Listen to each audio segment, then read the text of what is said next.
Thank you. President Trump, Donald, Sarah and I are absolutely delighted to welcome you and Melania to the Prime Minister's residence in Jerusalem, the eternal capital of the Jewish people, the united capital of the Jewish state. We've known each other for many years, and it's always good to see you. But it's also wonderful to see the blossoming friendship between our two beautiful wives, Sarah and Melania. You're so welcome here, and we're so pleased to see you. We're honored to have you in our home. You've been today, Mr. President, to the Western Wall, one of the holiest sites of Judaism. You've been to the Church of the Holy Supulchre, one of the holiest sites of Christianity.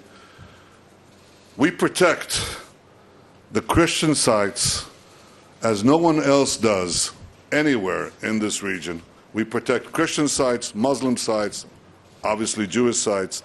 We're committed to the freedom of all faiths and to the rights of all. Mr. President, I appreciate the fact that you went to the Western Wall, and you're the first acting president who's done that. The people of Israel applaud you for it.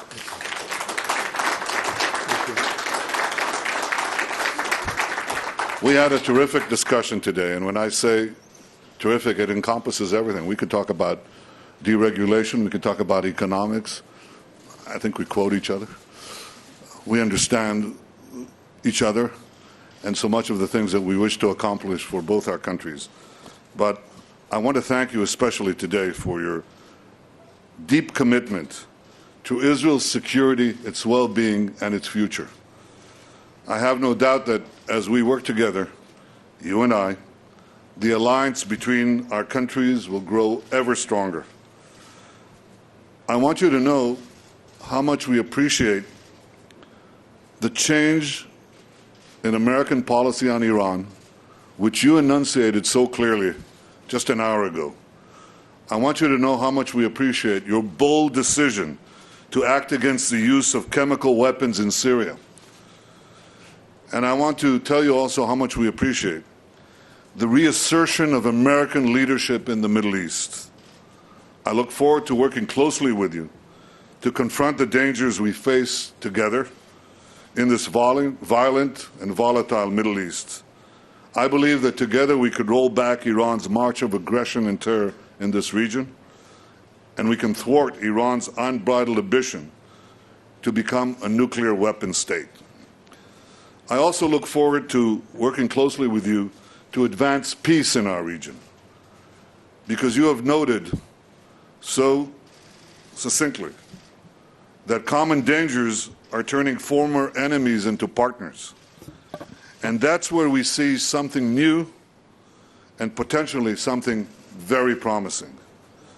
It won't be simple, but for the first time in many years, and Mr. President, for the first time in my lifetime, I see a real hope for change. The Arab leaders who you met yesterday could help change the atmosphere, and they could help create the conditions for a realistic peace. These are all great signs on your historic visit.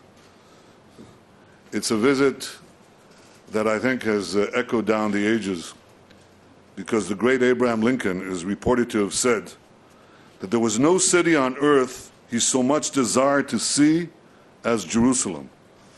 Well, Mr. President Donald, there's no city on earth where you are more welcome than right here with us in Jerusalem. Welcome to Jerusalem. Welcome to Israel.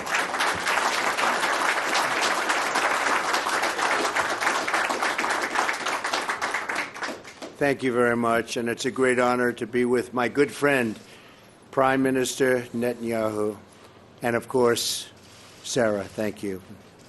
And also thank you for that beautiful tour. Melania is still talking about it. Thank you very much. You honored me and Melania by being one of the first world leaders to visit the White House, as you know. And we had a very good and sound discussion. And now you honor us again by welcoming us to your home on my first trip abroad as the President of the United States. This is a land filled with beauty, wonder, and the Spirit of God. I've been amazed by the glorious and beautiful monuments and holy sites and the generosity of your incredible people. Thank you. Because it's all about the people. I was deeply moved by my visit today to the Western Wall. Words fail to capture the experience. It will leave an impression on me forever. Today we reaffirm the unbreakable bond of friendship between Israel and the United States. A friendship built on our shared love of freedom, our shared belief in human dignity, and our shared hope for an Israel at lasting peace. We want Israel to have peace. But we are more than friends. We are great allies. We have so many opportunities in front of us. But we must seize them together. We must take advantage of the situation. And there are many, many things that can happen now that would never have been able to happen before, and we understand that very well.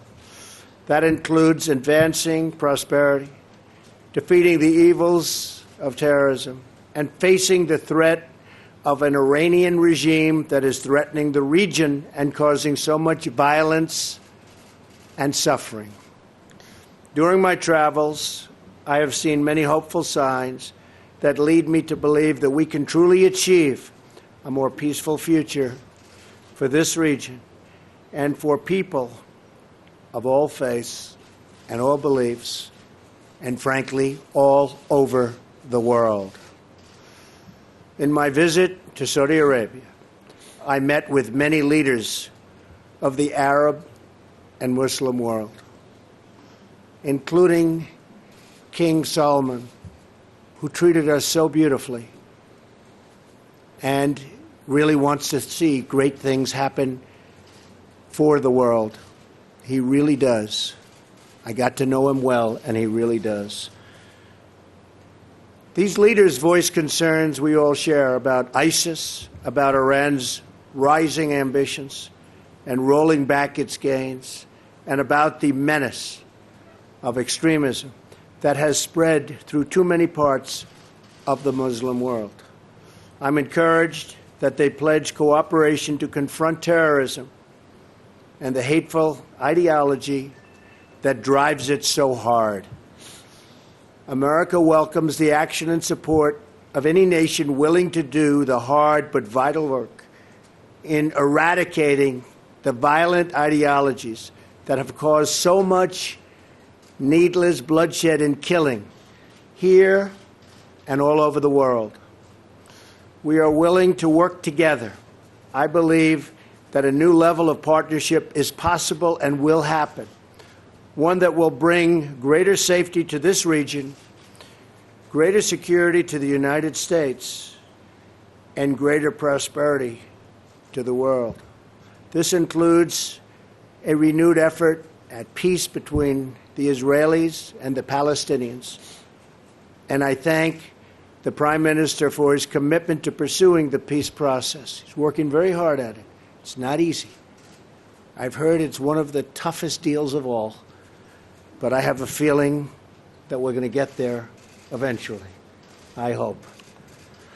I'm certain we will have very productive discussions, and we're going to have very productive discussions, in my opinion, with the leaders of other nations also.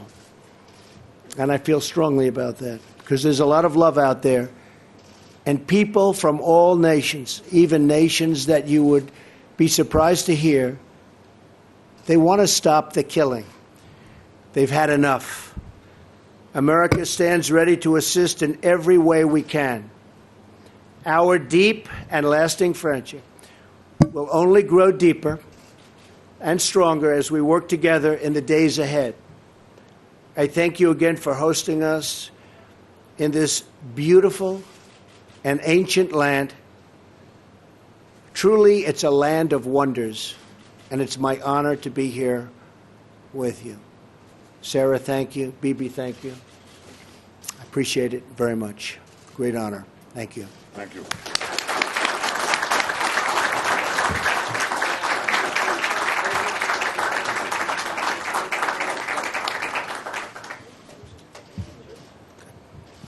Where would you like us to stand? There. We have our name. Oh, we have one.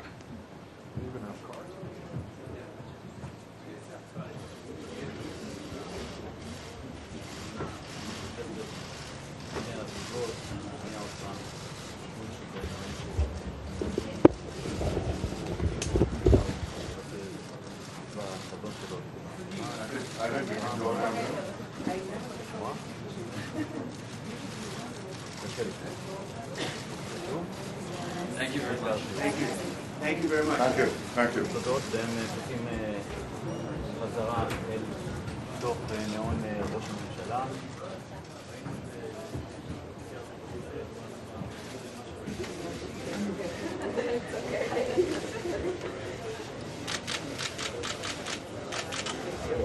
I want to close the door. לסגור פה, לעבור.